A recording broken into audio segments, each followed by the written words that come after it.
শুভ সন্ধ্যা বন্ধুরা। সন্ধ্যাবেলা বেরিয়েছিলাম গাড়ি নিয়ে, হঠাৎ গেল গাড়ির হর্ন বন্ধ হয়ে।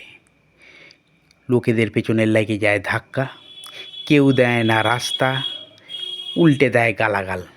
কী করি ভেবে ভেবে চলে এলাম গোবিন্দদার গ্যারেজে। দাদা, আমার হর্ন গেছে খারাপ হয়ে, কখনো বাজে কখনো আবার বাজে না। শীতকালের বাজার ঠান্ডার লেগে গেল নাকি? তো দাদাকে এসে বললাম, দাদা চেষ্টা করলো। যাই হোক, দাদার গ্যারেজটা কিন্তু খুবই ভালো। দাদা অনেক গাড়ি আসে, গাড়ি সারায়, ভালোই গাড়ি সারায় দাদা।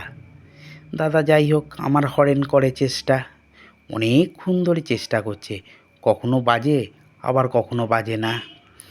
এ কী রোগ বোঝা যায় না। তো দাদা বারবার চেষ্টা করে যাচ্ছে, হরেনটাকে একবার খোলে, একবার এদিকে করে একবার ওদিক করে, কিছুতেই বাজছে না। শেষ পর্যন্ত দাদা ডিসিশান নিল, হরেন গেছে ডেথ, মানে মারা গেছে। দিল এক নতুন হরেন বসিয়ে। দেখুন, এবার আর গাড়ি আবার বাজবে না। দেখুন, গাড়ি বাজবে না মানে মানুষ এবার সরে যাবে ভয়, কেননা এ স্কুটির হরেন নয়, বড় গাড়ির হরেন লাগিয়ে দিয়েছে। আওয়াজটা মারাত্মক আওয়াজ। আগের আওয়াজ ছিল পিনপিনে, শুনুন আওয়াজ।